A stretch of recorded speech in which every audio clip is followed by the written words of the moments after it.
Kita kan bertanya kepada Pak Aam. Pak, udah disampaikan dari BMKG kalau ada sejumlah daerah yang akan mengalami cuaca ekstrim. Kalau dari BNPB sendiri, melihat bagaimana untuk polanya di tahun ini? Ya, memang kalau dari data laporan kebencanaan di BNPB, biasanya periode Desember sampai Maret itu peningkatan laporan kejadian bencana itu cukup tinggi. Jadi biasanya kalau pada bulan-bulan April sampai Oktober itu kita menerima laporan bencana dari daerah itu. Maksimal itu 40 kejadian per minggu. Ini dari awal Desember kita menerima rata-rata 60 sampai 70 kejadian per minggu. Artinya dalam satu hari itu 10 kali kejadian bencana yang dilaporkan. Nah, kita kementerian dan lembaga di tingkat pusat ini sudah mengantisipasi dari sejak periode jelang Nataru. Kita lakukan pendekatan dari hulu ke hilir. Jadi dari hulunya itu kita tahu informasi akan ada peningkatan curah hujan ekstrim dari BMKG. Kita kurangi intensitas hujannya. Jadi dari bulan Desember untuk pengamanan Nataru, BNPB itu melakukan operasi modifikasi cuaca 24 jam di 3 provinsi. Jawa Barat, Jawa Tengah, Jawa Timur. 24 jam.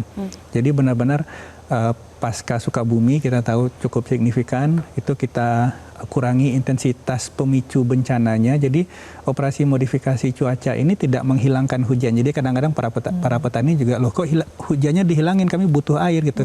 Kita tidak menghilangkan hujan, tetapi biasanya awan-awan yang bergerak karena tiupan angin ini dia berkumpul pada satu titik. Begitu berkumpul ini intensitas hujannya sangat luar biasa. Ini biasanya menyebabkan banjir. Itu yang terjadi di Sukabumi. Nah, sebelum awan-awan ini sampai dan berkumpul, ini kita turunkan dulu. Jadi sebenarnya prinsipnya redistribusi hujan sebenarnya.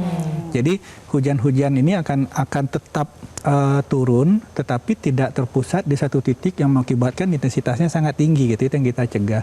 Itu yang pertama di hulu. Kemudian di hilirnya kita tahu bahwa sebenarnya pemerintah daerah adalah ujung tombak penanganan bencana, karena masyarakat ada di situ, kabupaten, kota, dan provinsi.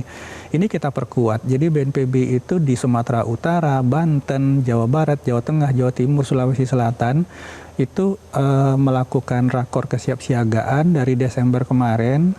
Kita lengkapi alat perangkat personil anggarannya. Jadi daerah ini, Mbak Jessica, Mbak Marcel, biasanya akhir tahun uang mereka habis. Awal tahun uang belum operasional. Jadi ketika untuk melakukan pemantauan, pengerukan sungai dan seterusnya, itu anggarannya mungkin belum cukup. Ini kita lengkapi dulu. Tidak cuma anggaran operasionalnya, tetapi juga logistik permakanan dan non permakanannya. Jadi misalkan pompa untuk mengalihkan genangan di satu titik ke titik yang lain dan seterusnya, sehingga kita harapkan kalau misalkan sudah disampaikan oleh BMKG bahwa Demak, Kudus akan misalkan akan intensitas hujan tinggi, standby-kan pompanya, sehingga begitu airnya mulai naik, ini bisa segera dialihkan sehingga nggak ada jalan yang terputus dan seterusnya. Tetapi memang ada satu yang kosong di sini, di paling ujung kesiapsiagaan masyarakat, kita kan tahunya prediksi hujannya. Tapi bukan banjirnya akan terjadi di mana, longsornya akan terjadi di mana. Misalkan BMKG bilang, nanti malam Jabodetabek akan hujan ekstrim. Kami BNPB, PBBD nggak tahu nih akan terjadi banjir atau longsor di mana.